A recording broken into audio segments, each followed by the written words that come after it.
இறந்தது போல் தெரியவில்லை. ஆழ்ந்த உறக்கத்தில் கனவு கண்டு கிடப்பது போல் ராஜேஷ் துயின்று கொண்டிருக்கிறார். எதிர்பார்க்கவே இல்லை. 18ஆம் தேதி காலை 10 மணிக்கு என் வீட்டுக்கு என்னை தேடி வந்து என் அன்னையார் மறைவுக்கு இரங்கல் தெரிவித்து விட்டு போனார். நான் நினைத்திருப்பேனா அடுத்த 10வது நாளில் நான் அவருக்கே இரங்கல் தெரிவிக்க வேண்டி இருக்கும் என்று? காலம் கொடியது.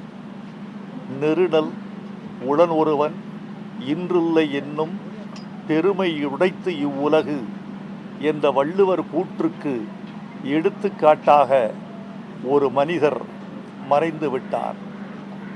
ராஜேஷ் என்ற ஒரு மனிதனின் மரணத்தில் 3 வருடங்கள் சூழ்ந்திருப்பதாக நான் கருதுகிறேன். ஒரு கலைஞன் இறந்து விட்டான். ஒரு முற்போக்கு சிந்தனையாளன் இறந்து விட்டான். ஓர் எழுத்தாளன் இறந்து விட்டான். ஒரே உடலில் சில மரணங்கள் நிகழ்ந்திருக்கின்றன. உங்களில் எத்தனை பேருக்கு தெரியும் என்று தெரியவில்லை. உச்ச நடிகராக மட்டுமே அவரை இந்த உலகம் பார்த்திருக்கும். அடிப்படையில் அவர் ஒரு பள்ளி ஆசிரியர். ஒரு பள்ளியில் ஆசிரிய பணியில் கற்பித்தலை தொடங்கி ஒரு கலைஞராக வளர்ந்து வருவதற்கு எத்தனை தடைகளை அவர் தாண்டி இருக்க வேண்டும் என்று நினைத்து பார்க்க வேண்டும். அவர் எனக்கு பிடித்த ஒரு குணத்தை படைத்திருந்தார். அந்த குணம் என்பது முன்னோடிகளை மதிப்பது. இளைய கூட்டத்திற்கு ராஜேஷின் குணம் ஒன்றை கற்றுக்கொள்ள வேண்டும் என்று கருதினால் நான் அவர்களுக்கு சொல்வேன், இளைய கலைஞர்களின் திருக்கூட்டமே ராஜேஷின் குணம் ஒன்றை கற்றுக்கொள்ளுங்கள். முன்னோடிகளை மதித்தல் என்பதுதான் அந்த பெருங்குணம்.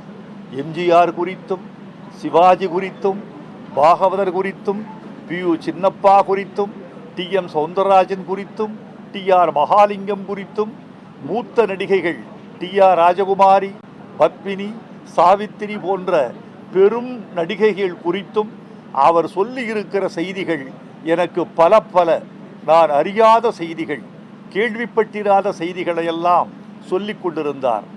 அவர் எழுதியிருந்தால் திரையுலகை பற்றிய முழுமையான சரித்திரத்தை எழுதியிருக்க முடியும். 75-76 வயதில் மறைந்து விட்டார். இது மறையக்கூடிய வயது அல்ல. இந்தியாவின் சராசரி வயதை தாண்டித்தான் அவர் மறைந்திருக்கிறார். இருந்தாலும் ராஜேஷ் இன்னும் வாழ்ந்திருக்க வேண்டும்.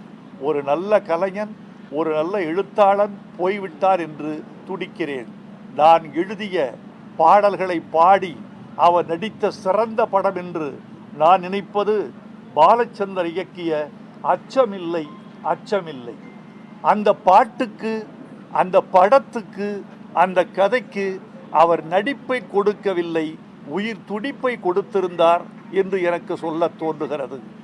அவர் பாடிய பாடல்களில் எனக்கு பிடித்த பாட்டு, நான் எழுதிய பாடல்களில் கண் சிவந்தால் மண் சிவக்கும் என்ற படத்தில் மனிதா மனிதா இனி உன் விழிகள் சிவந்தால் உலகம் விடியும் என்ற பாட்டு.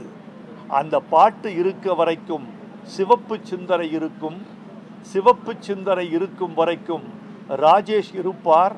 கலை உலகம் அவர் நினைவுகளை நீண்ட நாள் போற்றி வைத்திருக்கும். ராஜேஷ் நினைவுகள் வாழ்க.